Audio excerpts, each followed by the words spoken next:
Hey, what's going on, everybody? Today is November 15th. It's Wednesday's Hump Day, and that means that we are here to talk about all the fun daily AI show news, or all the news in AI over the last week. I'll get it right. It's Wednesday, and it's only a week out from the American holiday, Thanksgiving, because we have an international cast here. Eran. So I think my head is starting to drift towards days off and turkey and stuffing, and at some point maybe I'll teach you guys how to make a perfect turkey day burrito, which I invented back when I was a firefighter. We don't have time to talk about that today, but firefighter story. Keep that in your minds that I invented it. That's all you need to know. Darn it, I was looking for a firefighter story. I would love a turkey burrito. That sounds freaking amazing. Yeah. Well, I didn't get the patent on it back in the day, but it's a great story. Maybe that'll be a great story if we do a show on Thanksgiving, which we'll definitely be talking about off air after this and figuring out what our schedule is. But that doesn't matter for today, and that's why we got to get on it. Today we got Jyunmi, Beth, Robert, Eran, Andy, and I'm Brian. Only one we're missing right now is Karl, but he might be here. Sometimes he pops in around this time. So we might have the whole crew today. And the goal of today, as it has been for the last several Wednesdays, is to talk about AI in the news. Like I was saying in the intro, it's hump day. It's the middle of the week. So it's a perfect time to reflect back over the last 7 days of all the craziness that has happened in AI. And so I think we have a few kind of cool stories. It sounded like before we went on air, you guys had a few, and some of them overlap with me, but I would love it if whoever wants to jump in with their first story, and let's just kind of go. Let's make this a good 30 minutes. I'm ready. All right, I'm ready to jump in. It's a smaller story, but I think it'll have a long tail to it. Civet AI. It is a new platform for artists to post their AI art.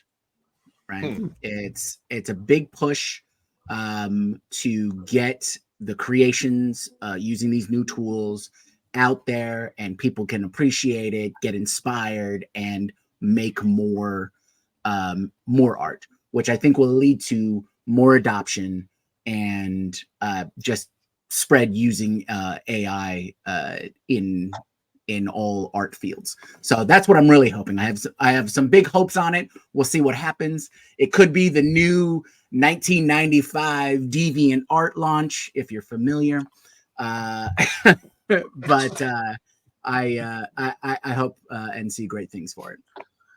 I love it. And okay, I'm going to go next. Morning, man. How are you? Morning. Thanks for joining us. So I've got two for you. The first one's a short one, and it was announced that a Chinese chemist had come up with an AI robot chemist that can make oxygen on Mars, which I thought was really interesting. So what it can do is, the idea is you send it off to Mars and it uses magical chemistry to release oxygen from water that's on Mars that you might not be able to get to. But the really interesting thing about that, because I don't think we're going to Mars in the next year or two, but the thing I found really intriguing was this little, I'll just read this sentence to you. So what they did is, the AI-powered system uses acids and alkalis to dissolve and separate the materials, and it analyzes the resulting compounds, and these form the basis of a search of more than 3.7 million formulas for a chemical that can break down the water known to exist as ice. Now, that process would normally take a human team 2,000 years. And I don't know how long it's doing, but it doesn't sound like it's 2,000 years. So I thought that was pretty damn cool. I'm a bit of a space nerd, so very interesting. The other one I noticed was that yesterday, I think it was, YouTube has just released a bit of an update talking about how AI content on their platform at some stage is probably going to start being tagged as being AI. And if it's particularly egregious stuff, they'll either just get rid of it or they'll put some big glaring warnings all over it. And so, yeah, I kind of suspect that sort of stuff would happen. I mean, for me and what I do, I don't see it being a major issue. Half the time I mention that it's an AI video when I'm in it. But nonetheless, if your plan is to use AI content on YouTube, be aware that at some stage you're probably going to end up having it flagged as being AI. Not necessarily a bad thing, but for some people they might not like it. So that's me.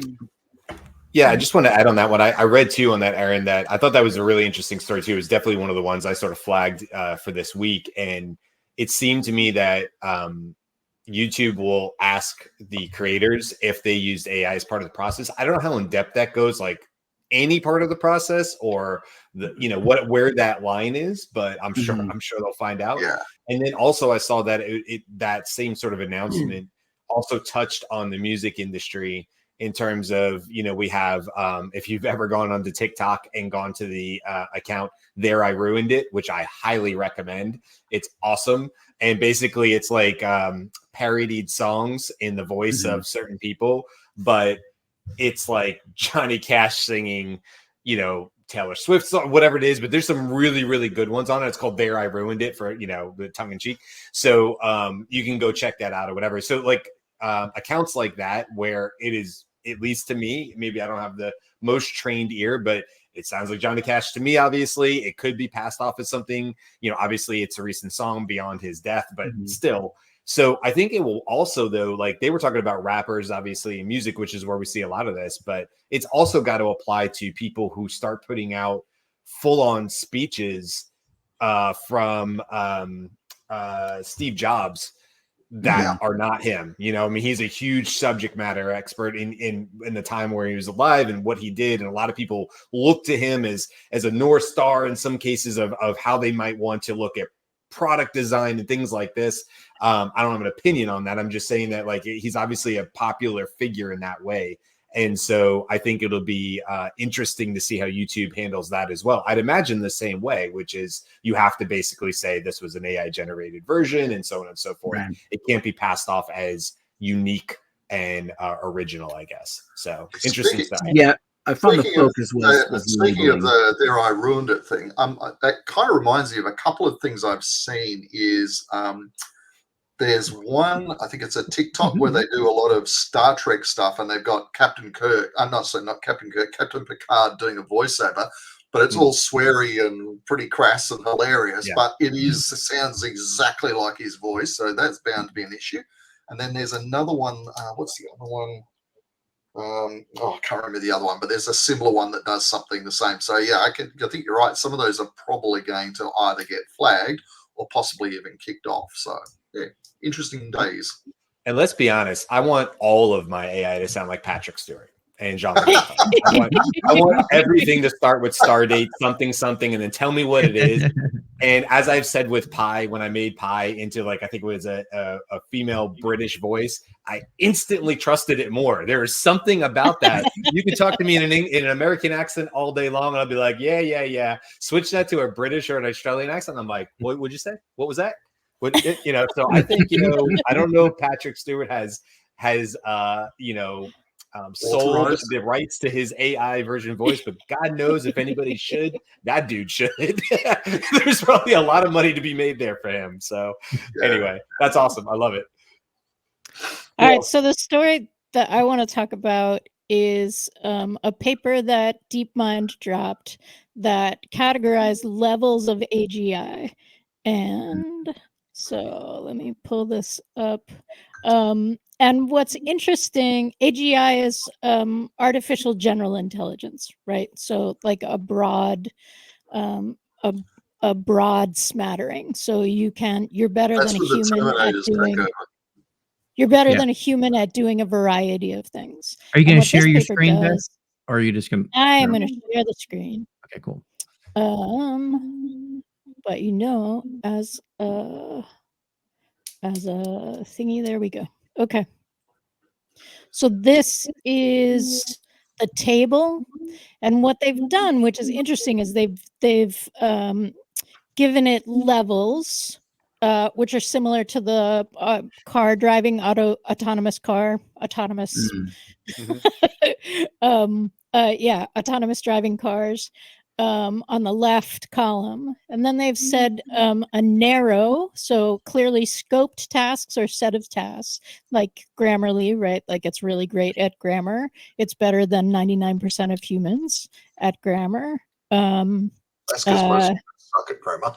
Actually, it's saying it's better than 90% of humans. And then when you get down, the last row is superhuman intelligence, artificial super intelligence, which is ASI. And we've heard an uptick of AGI conversations, right? Like people are just sort of dropping that in as though that's automatically going to happen. But Altman, in his interview with the Financial Times, where he dropped that they're working on GPT-5, and they talked like there was a bunch of news that came out of that. He started to talk about super intelligence in that conversation. And I think that is significant. Well, it's interesting that graph is I don't know if everybody agrees. Not in this call, but like the scientists behind this agree with those levels, because to me, the ultimate AGI is autonomous, and they didn't say anything about autonomous. They said 100% of humans it's smarter than or outperform. So is that assuming there's a automation level in there or autonomous level in there? No. In this, there is not an assumption, and autonomous like agents that can do this adds another dimension to it, but it's not necessarily associated within this context. What I found interesting in that is that in a narrow scope, we've already reached superhuman intelligence, right? There's already narrow things that like the AlphaFold and AlphaGo, maybe, like there are specific verticals or capabilities that have already superseded. So I thought that was interesting. Yeah, I mean, especially like going back to what Eran said about like, using algorithms and AI to come up with 4 trillion, different variations of, chemical compounds or whatever. I mean, when you think about those kind of things, I think that's a good call out, Beth. It's like, we're talking about, general intelligence. And of course that's broad. But there are plenty of places, I didn't really think of it this way, that you're right, where it already has been achieved. And I'm glad you showed that graphic too, because I've heard Rachel Woods, who is, we all know, is the sort of founder of the AI Exchange, is somebody we all follow and work with.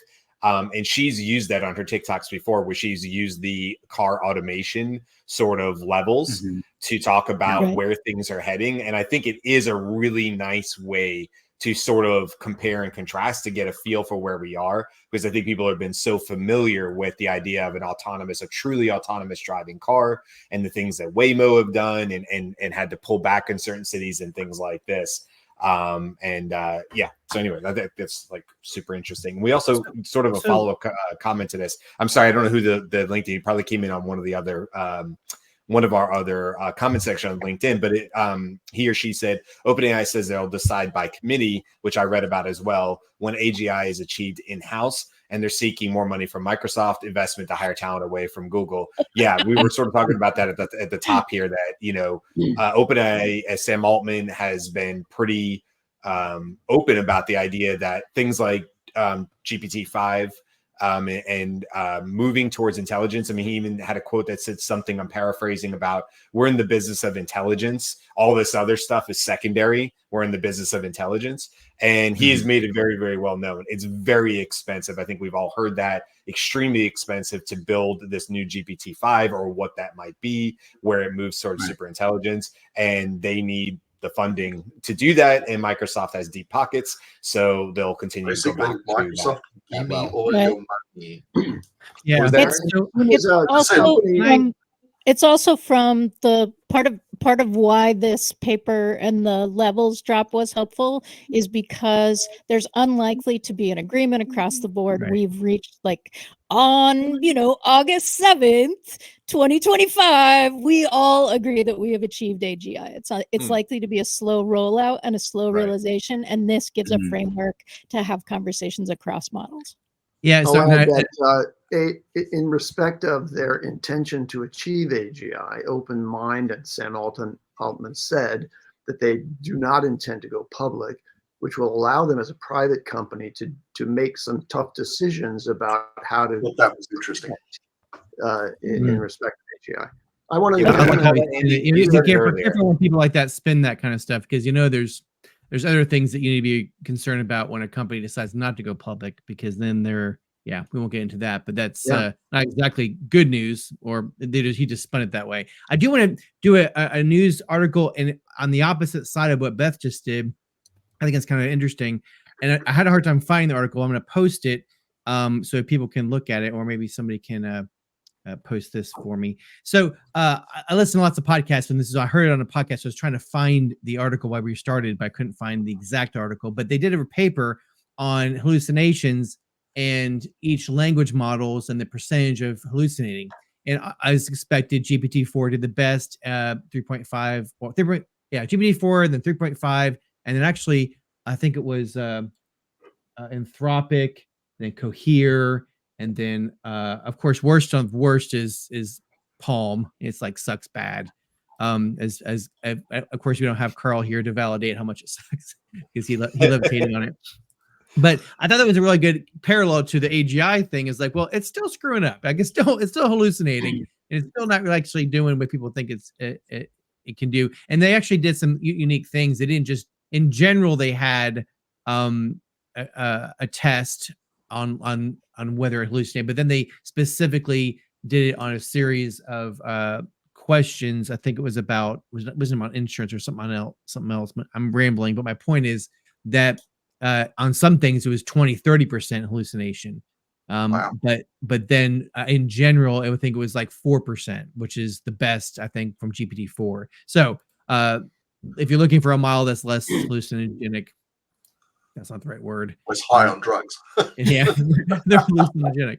I'm not sure who else is going to talk about a few other things. I have a few other news things that are interesting. Number one is Amazon is doubling down and doing Olympus, a new model LLM that they want to design. They had Titan, and they were working on it back last year, and then when GPT-4 came out, they're like, let's throw that away. That sucks. They literally said they scrapped it because of how bad it was in comparison to GPT-3. So they're like, shoot, we need to go back to the drawing board. And so they're doing that with Olympus, and they hope, there was what they say, to roll it out for Alexa. Alexa. Yeah, I don't have one. Yeah. But that's really big deal. If they can actually do it good enough, GPT-4 good enough, they're getting ahead of the device-driven language model. Yes. Except for human AI, which we've already talked about. Human AI. The Humane. AI pen. Yeah, AI. last week we did, People know it as AI pen. Yeah. Yeah, so the AI pen, humane.ai. I'm probably going to get one, to be frank. I was looking at some things. I love the translation thing. So the guy did a demo where he's talking to a guy in Spanish, and it translates it for him and it repeats back. That was brilliant. And the same intonation as the guy who said it. Yeah. So those are my. I'd love for you to get it so we can all see it together. It'd be awesome to share on here. Yeah, that'd be fun. Shine the thing on your hand that it does the. Yeah, no, we'll be talking and you'll see Robert go, wait. Looking at his hand.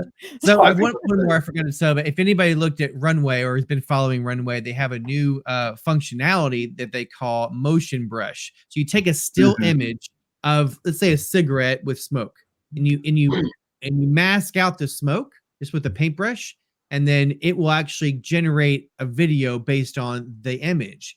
I thought that was great. You could do the same thing for a boat that's taking a picture in the ocean. It'll make it look like it's sailing. Yeah, that's pretty fun. I'm trying to think of use cases, but think of animated GIFs.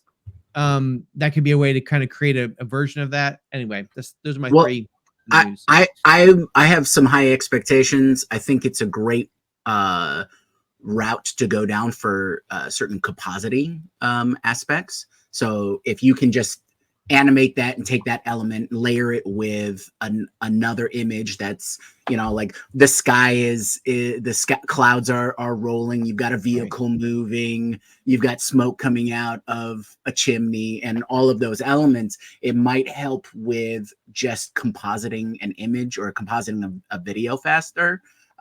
So shorten down that process. I really want to see more. I want to see long form, right? Every clip I've ever seen is like 3 seconds. It's like, can we see how it performs, with a 10 20, 30-second scene. Because then you can put multiple scenes together. If you can get a 2-minute or 3-minute scene and it looks flawless, you can start building films. Like Runway ML already got that Yeah, option. there You you get 4 seconds for the video, and then you can add an extra, I think it's another 4 lots of 4 seconds, so up to about 20 seconds on that. So that's already available now. I was playing with, I don't know if you guys run across Play, oh God, what's it called? I don't know, I was playing with something that does a 3-second one yesterday, which was kind of interesting, but I just, Playday, Plaidai. Yeah. Not as good as Runway, but interesting nonetheless. Has anybody played with Grok yet? AI, Yeah. X.AI, Groks. No. I've heard some good things about good that. examples. Kind of funny because what makes that unique is I was listening to the podcast with Elon and Lex Friedman, and they were playing around with it, and it's going to have real-time access unlike any other. Like, you got to think most people, I'm not really a Twitter X person and haven't been, but there's a lot of people around the world that use that as the first news. Like, it comes to Twitter first before anything else. And if you think about that, the model is going to be used in real time. So you can access things that Twitter is posting right away, like 10 minutes ago. That is unlike any other platform. So I don't know how good the model is as far as hallucinations and whatnot, but having access to that data, that's going to be pretty big. I don't know. Yeah, I think it's Or gonna be how good huge. Twitter is in accuracy, right? Like getting immediate access to bad data is not I'm not sure that's helpful. Right. Being able to identify that or filter that. Well, yeah, but that's a whole other thing. But One of our exchange members, Nikolai, he built a site that that gathers information from multiple sources, but Twitter is one of them. And his deep news site, they have, or their system accesses like they have a certain list of, you know, X accounts that they gather information and things like that. I'd love to see how those two compare, or those two approaches, and see what comes out of that in terms of accurate information versus you know, inaccurate, or what the trending type of identification or analysis and those kinds of things. right, yeah. Okay, I want to talk about OpenAI's play here with their guided chatbot builder, which is called GPTs. And that's, we can't, it's just so fresh and it's so stormy out there with everything that's happening with that. You've got to mention it in the context of news. But what I want to mention about it is that I'm starting to feel like there's not all that much to it. There's a lot of different ways you can articulate it, and it's certainly a consumer advancement to allow you to build your own reference GPT.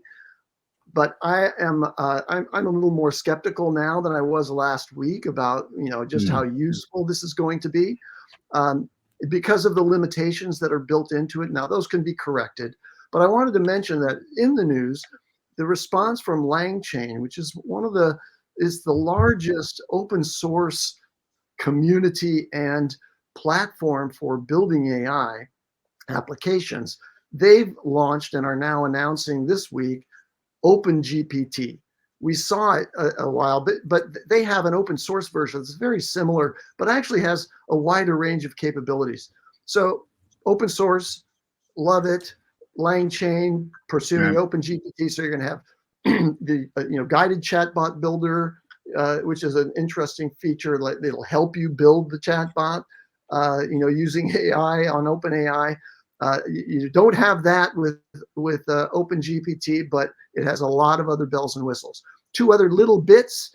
One is the sleeping giant Google. Don't count them out. They have a huge set of resources, and even despite OpenAI's big budget, a lot of people are committed internally in Google to the advancement of AI. DeepMind is their AI sort of research arm, and they just announced a thing called GraphCast.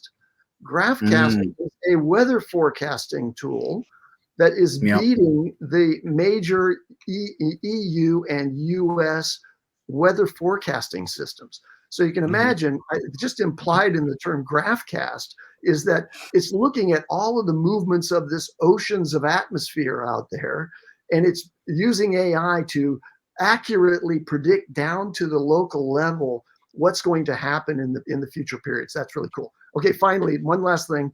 On the hardware side, NVIDIA announced their new GPU, which is going to be 2 times the capacity of their current GPU. So the speed, and I'm not sure about the energy efficiency of it, but by increasing the capacity in a single GPU chip, I think it's going to be making progress in that respect. It can calculate at 4.8 terabytes per second. Wow. That's pretty. Well, I mean, the fact that that's a byte instead of a bit, that's a huge bandwidth there. Yeah, and speaking to that, those speed increases, Andy, SLoRa just came out as well, and so that's an efficiency framework for tuning and fine tuning models. And they're seeing on certain models, they're seeing an increase in speed by 4x. So combine that with the new hardware that you just talked about, we're going to see faster and easier deployments of more and more LLMs. Which I'm not sure this is the right message, but I'd like to ask that question of the group here. What do you think? Because for a while back, there was like this talk about creating your own LLMs is going to be a thing, and it kind of died away because it let the experts do it. Now, from what you just said, like, man, are we going to have each company have their own LLM? I mean, is that going to be a thing? I think on a certain level it'll have to be, just because I think once you reach a significant size for a company, you're going to want to invest and develop your own in-house things. Yeah, I think there will be applications for the large, the large companies out there, and most people's touch point with AI will be some sort of version or accessing that. But like you've said in the past, I think that companies will want to develop their own specialized LLMs or their specialized tools. Maybe the parallel we can make is like a CRM. A lot of companies build their own internal, and some people have off the shelf products, or some of them like Salesforce have off the shelf but yet tweaked. So maybe that's the LLM of the future is Coca-Cola, 100%, or Allstate. Yeah, they're going to have their own LLMs. Obviously Bloomberg, but I think a lot of the small and medium-sized businesses are going to do off the shelf, or maybe off the shelf plus fine tune. So yeah, that's probably the pathway. Okay, so any other thoughts for the week? The news? Anybody? Yeah, I got a few really short ones that I could bring up that I was waiting to see if anybody else brought up. And by the way, listen, and put on this comment, and I don't want to. This is fast-paced news. Like I said, it's AI, so things are coming out all the time. And Anna said, in a similarly revolutionary tool, I had built Mansplainer Detective GPT, present company exempt. It's actually a self-reflection tool for all genders, not just pure snark. And I'd like to take the opportunity here to explain what Ann is talking about here. I'm sorry, I was low hanging fruit. I had to do it. Heaven forbid a male have an opinion. I know, right? The two stories I want to talk about today are two things really quick. One was U.com, which I still want to know how much somebody paid for U.com for that domain. It had to be millions. It's a 3-letter domain. I mean, come on, with a .com. Anyway, maybe they already owned it and they decided to build something. YOU, right? YOU.com. Okay. It looks to me, I have not played with it. It looks to me like a Perplexity and all that. And so it's like it's a browser, if you will. And I know we kind of covered that last week. That's not what I want to talk about, though. It's not like that just launched.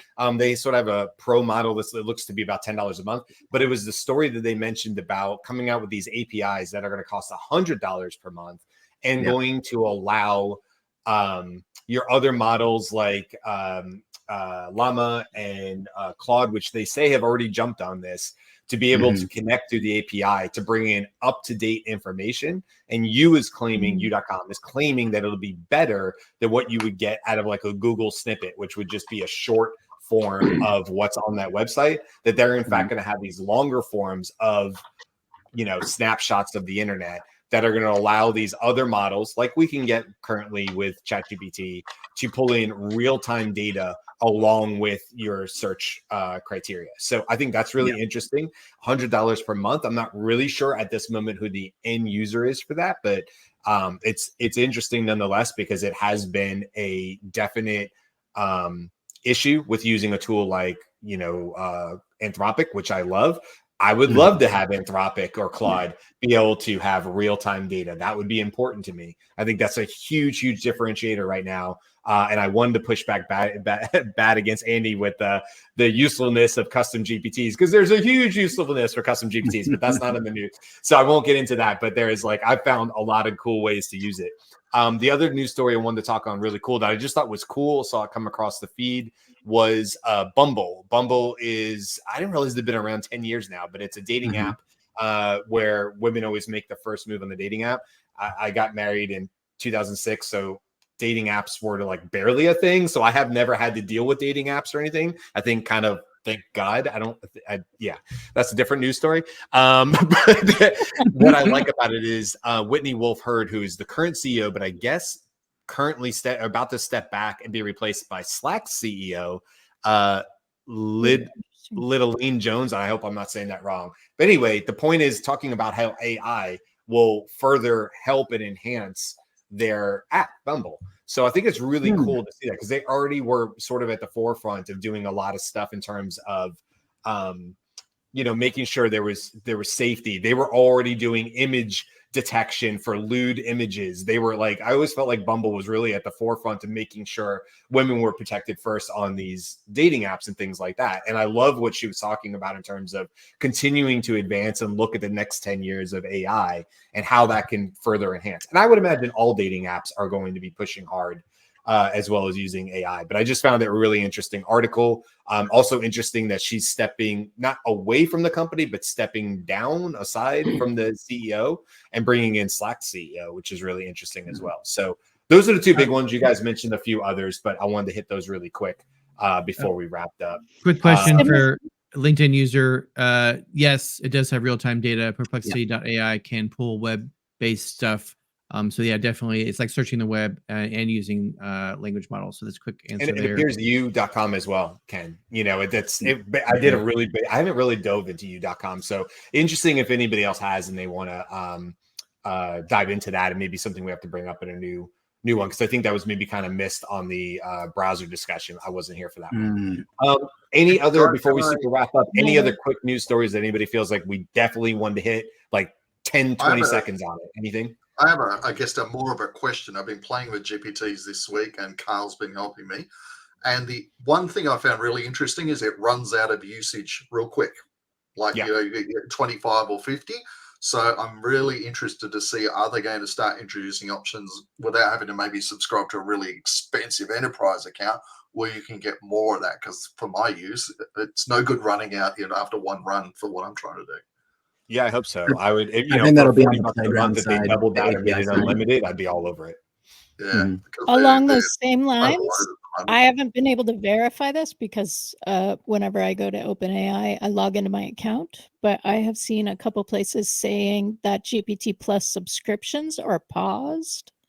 Yes, I heard about that. That's right. For a little bit, which shows there's a ton of usage, and it does not surprise me that they're doubling down on like, nope. Yesterday was terrible. Your usage. Yeah. Yeah, that's the problem. My usage is, so that's I was trying to build yesterday, and it was almost unusable. Network errors, and then of course those were counting against my usage limits. And then at some point around 5 o'clock last night, is like, you're done till 7 p.m. I was like, that's a good sign for me to step away from this computer. Right. So at that time of day, I was actually really happy it came up, because it literally forced me to stop trying to fix the problem I was trying to fix and just walk away with it, which was it was sort of a great stopgap. All right. that's it for today, guys. Hopefully you learned a ton, a lot of news that maybe you want to dive into yourself. I know we covered a lot in this one, which is actually kind of cool. I like the sort of the rapid pace of it. So that's it for today. We got 2 more episodes this week. We will be back next week. I think we're going to talk as soon as we get off air as far as what our plan is. But I think you can continue to find us here every weekday going forward, and bringing up much more interesting AI topics. So that's it. We'll see you guys tomorrow. Until then, happy hump day. Ciao. Aloha.